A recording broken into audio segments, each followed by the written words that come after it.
welcome to today's video on an introduction to this beautiful instrument I have next to me, the Concert Grand Pedal Harp.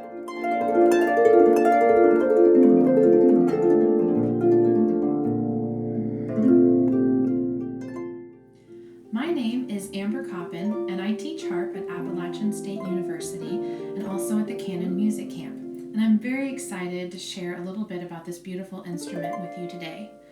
Although the harp that I am playing on today was invented around 1810, this instrument actually has its roots in ancient Egyptian history. Some of the earliest harps we have seen depicted are in Egyptian art, and though that instrument was much smaller and made out of a bowed frame with a few strings, it has progressed to be the beautiful instrument we have today.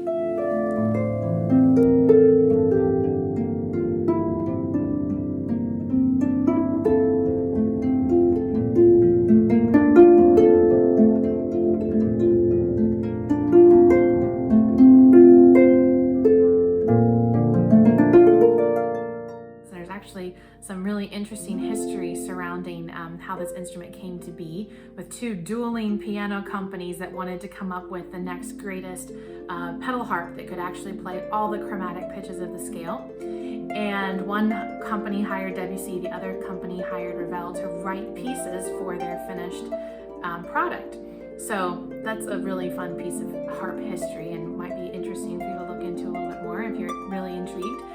But in a minute, we're going to take a look at the pedals so you understand what this is about the double action pedal harp, and it gives the harp the ability to play in any key and to quickly change keys in the midst of playing. Our feet are pretty busy. So the harp has, as you can see up here, a lot of gears, and these are moved by the pedals. We're moving them with our feet, and they run levers through the base of the harp that then run up through the column and rods that attach to levers that you can pull that are back in this mechanism there that will then twist the gears and essentially fret the strings. So let's take a look at that. So there is a pedal for each pitch of the scale. As we know, there's A, B, C, D, E, F, and G. And so my foot right now is on the C pedal, and it is in the top position. So this would be C flat. And so if I play the C string, you'll hear it in C flat. And press the pedal down to natural, and we have C natural. And then press the pedal down to sharp, and we'll have C sharp. So that's 3 pitch options per string, which is pretty neat. So let's take a look at how this mechanism works one more time, but this time paying attention to how the gears function. So I'm this one to play the F string for you guys, and you can see right now that the gears are completely open, and this allows the string to ring in its full length. So this is F flat, and if we play the S, you'll hear this. And then we will press the pedal down to the middle natural notch, and you can see it has fretted the string there, and you might be able to sing this F is also fretting at the same time, which is wonderful about the pedal harp. It does all the strings at the same time. So here's F natural. And then if we press the pedal down one more notch, we get our final fret to F sharp. So as you saw in the demonstration with the gears, that is how the string is pinched with the pedal harp to fret it and create a shorter length of string, and that makes the string therefore higher in pitch. And the pedal harp is the most commonly used instrument in classical music right now, but there's also the whole genre of folk music and Celtic music that uses lever harps. And lever harps have these little levers that are here that will press on the string from the outside, and so when the harpist lifts the lever, it tightens the string. And that is essentially what the first pedal harps did before the ones that were invented in 1810. These harps, they were called the single action pedal harp, and they used pedals to basically do what a lever could do, but they couldn't then loosen the string down to a flat, shall we say. So if you started tuning your harp in naturals and then you lifted the lever, you could get sharps, but you couldn't get flats. So this harp has much more versatility. So let's listen to some of the things that this instrument can do. If you have probably not really listened to harp music, I'm sure you've at least heard a pretty popular sound called a glissando.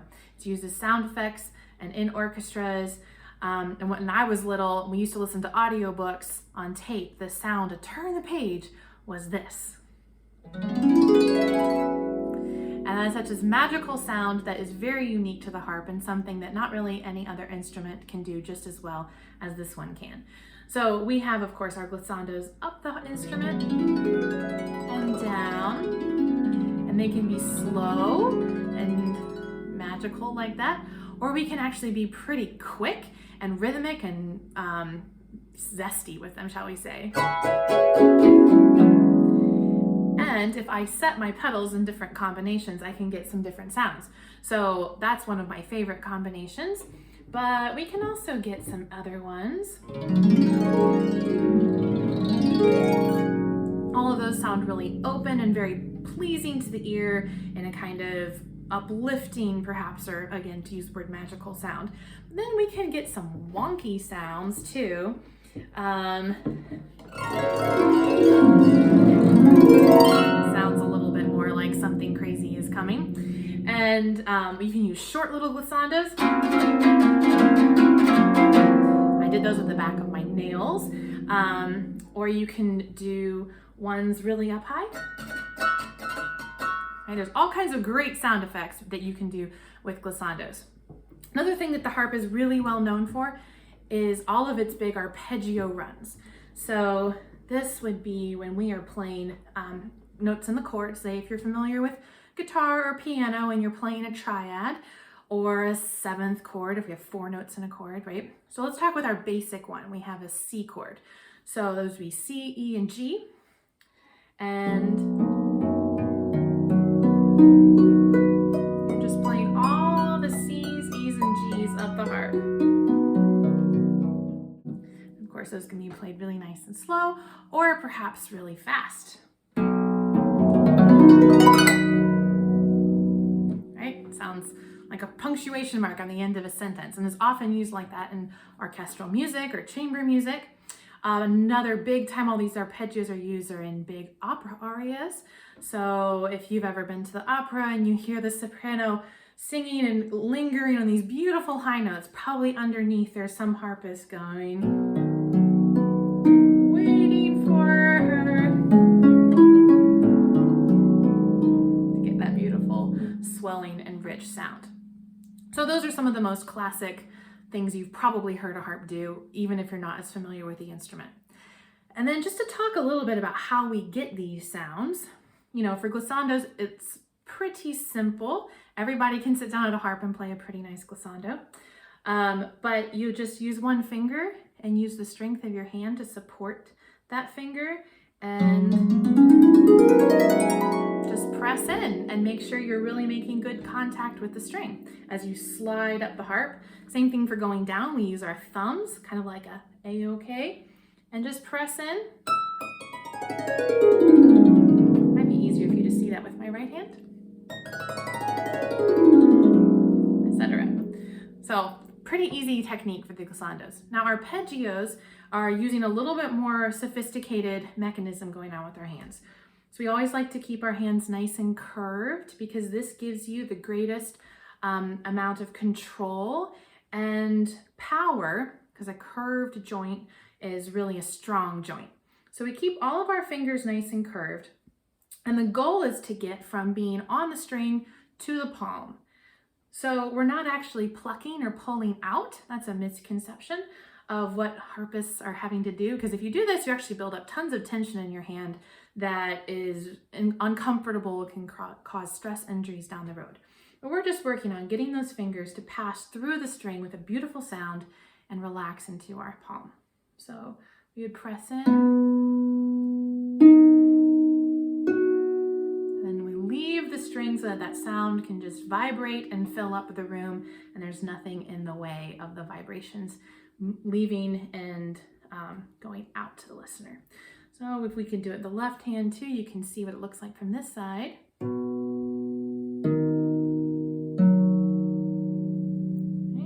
Everything staying nice and round and of course as relaxed as possible. We just put a little bit of energy into the moment that you pluck the string and then instant relaxation. And you'll hear a much warmer, richer sound. For example, I'm going to try to play a chord that sounds really tight.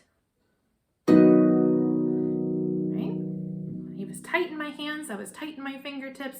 I didn't really make it into the close. But now we're going to do something where we are really relaxed and we can pull that sound out of the harp beautifully. I also rolled the chord. Here's the chord flat, the same technique. And you can hear so much more balance and richness.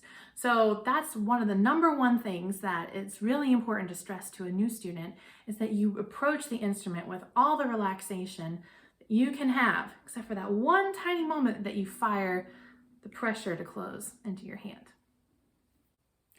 So speaking of all of those wonderful vibrations that we're keeping our hands leaving the strings, let them out into the room. That is one of the things that is so unique about being a harp player, is that you are able to really feel all of those vibrations with your fingers on the strings. There's a lot of vibration that comes out of the back of the instrument and also goes out into the room.